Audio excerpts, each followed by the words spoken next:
Hello and namaskar. Welcome to IIPA special show Stalwarts Speak. Here, as you know, we talk to bright minds, and here we have another one.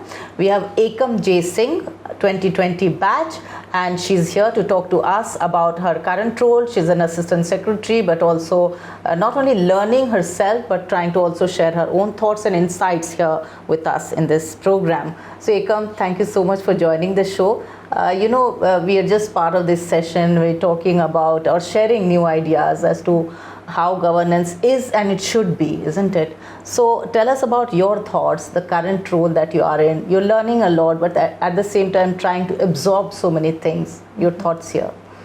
Hi, so I just finished my district training in the state of Tamil Nadu, and from there I've just joined as Assistant Secretary in the Department of Economic Affairs in the Ministry of Finance.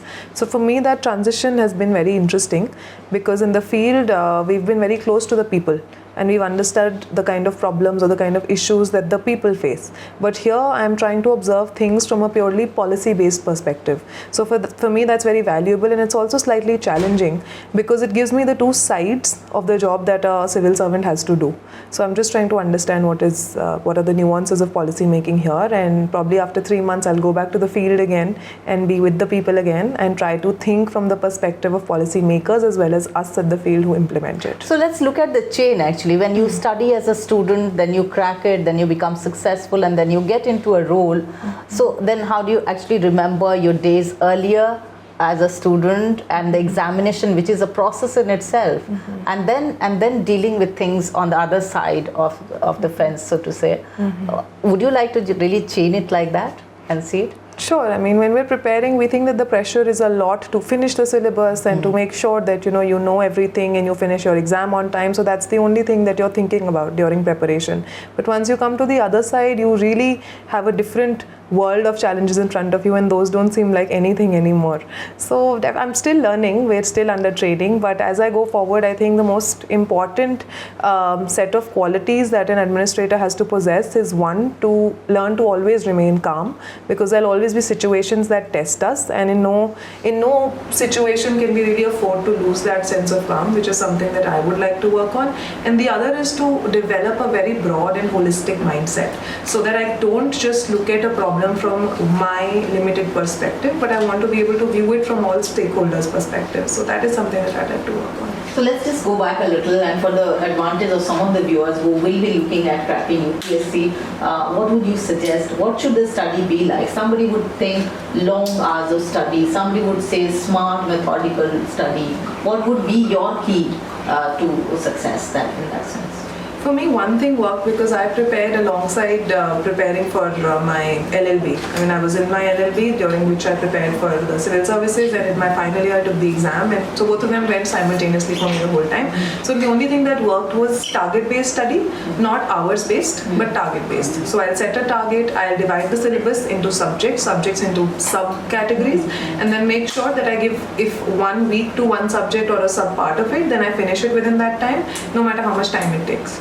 So you have to be very target oriented, and you also have to plan your revisions accordingly, because if you study one thing once, it's not enough. You got to give it frequent re-revisions, and you got to plan all of that. So it's very target based, and the only way I think it works is if it's systematic. You said you were giving exam for both LLB and UPSC. Yes. How was it like?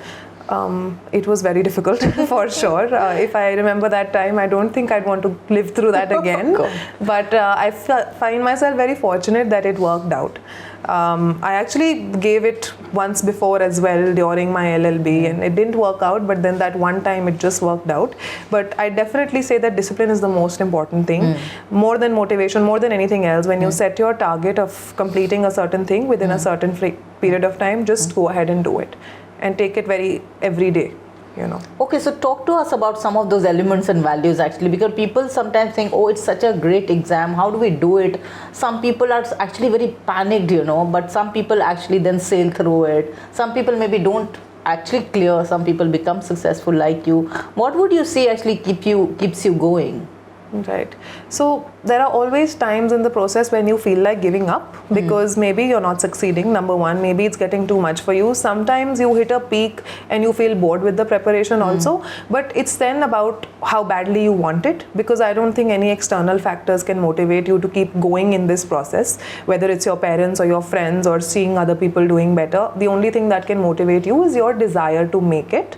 That is number one. And number two is, I would suggest always to have a hobby, maybe sports, maybe something else that keeps you physically and mentally sort of active and which gives you an opportunity to unwind on a daily basis, because we don't realize it a lot of the time, but this is a very long drawn process, and sometimes what we want to do is study everything at one go and then saturate ourselves and then we kind of burn out. So I would suggest that participants not give into that kind of trap and keep it balanced. Always have something, an hour, always put it aside on an everyday basis where you just let go and you do something that you enjoy, so that you re-energize and you have a different perspective to bring to the table. That is very important. Do you have any study material or reference material to suggest? I would suggest all the standard books, actually, all subject wise, and my optional subject was political science and international relations, for which I followed a coaching program called Shubhra Ranjan's political science program. But beyond that, I think it was all very standard. My only other suggestion would be to keep your reading very broad from the very beginning, even before you start preparing. Read across the length and breadth of subjects, read the newspaper, read a magazine, just generally be very aware and perceptive. And the rest, I think the subjects are clearly defined now. We have very good study material. It's all available on the internet. It's all very standard. So nothing specific. You know, in this session also that we are all attending, we are all sharing thoughts. You all are actually. Some of you have talked about, you know, what would you call challenges also, the pressures, but also the new role of sharing responsibilities. You know, suddenly being in a responsible position when you sit on that chair, looking at the citizen who is looking at you for delivery. How would you really look at that experience? For me, that experience is something that I'm still trying to figure out, but what I've seen observing my seniors, observing colleagues, etc., is when you sit on that chair, you have to understand the kind of responsibility you're taking over, and you have to kind of understand what is, I mean, you really owe something to the citizen who has come there, because they've come there by virtue of that office and not because of you as an individual. So what you do is be a problem solver, be a solution seeker. Try not to look at the roadblocks that might come in giving them what they need, but try by all means, of course legal, to give them what they are asking for and to make lives easier. Ultimately, we are here for public service delivery and for capacity building of the nation as a whole, I would say. That is why they are focusing on our capacity building, because we need to ultimately push India to a point where our human capital is developed and you know, we reach a place where all our indicators, human development indicators, reach better levels. But what we need to do for that is engage very vigorously with the public. If they're not coming to office, we have to go to their homes, to their workplaces. That is what a good field officer can do.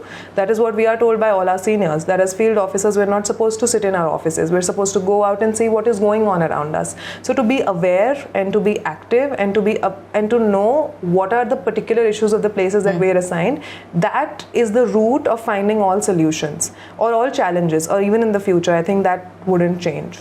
So, do you think it's also easier said than done, because we are entering into again a new era of, you know, a modern India, the new India that we are calling it. We have a Vision India 2047 we are talking about, and you have these expectations of citizens. Sometimes they are already, you know, very scared also. Sometimes they say, oh, what would we get actually? So the expectations are huge, I would say, and that's where you are. You know, looking at an India which is going to be digital ready, future ready, and at the same time challenges are very practical on the ground. Right. You know, the diverse kind of landscape. Absolutely, but that's what the Honorable Minister talked about today, that it's not about the widening divide. What we are going to have to do is ensure that those who are on the other side of the divide, how do we nudge them to go to a point where they are not I mean, there is no divide anymore. How do we nudge everybody towards the side of progress and development? And that's what we are here for. Unless we go to the grassroots as bureaucrats, as people who are responsible for delivering public services and nudging development, we won't know where the divide exists. So someone has to go into the divide and then push it to the other side. That's what I think is our responsibility. And Vision India 2047, any idea what it would be like 25 years hence? Yeah, like I said, for me, my dream for the country is really to invest in our human capital and to bring it in a point where our outcomes, whether they are educational, whether they are professional, are qualitatively very high. Right now we're touching a lot of numbers, but the qualitative aspect of our education is still low. The qualitative aspect of our health is still low. So for me, a really enriched and enhanced vision of India will mean that the qualitative aspect of our indicators is very high. That's when I think we can say that, you know, we've been very successful in bringing our populace forward. That's nice. So any other tip, any secret that you'd like to share with the audience here for success? Yes. Whether it's UPSC or in life maybe.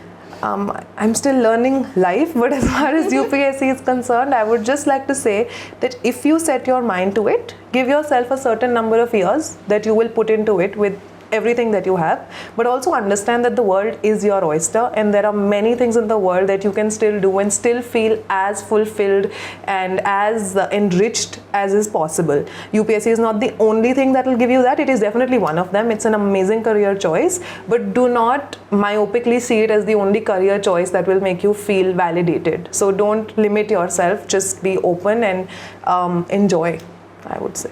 So I've enjoyed this interview with you as well, Ekam, and all the very best to you. And I'm sure the audience is going to watch this interview will benefit a lot. And that was Ekam talking to us here at IIPA, and she shared her insights, as you have seen beautifully. We wish her all the best, and thank you for watching the show.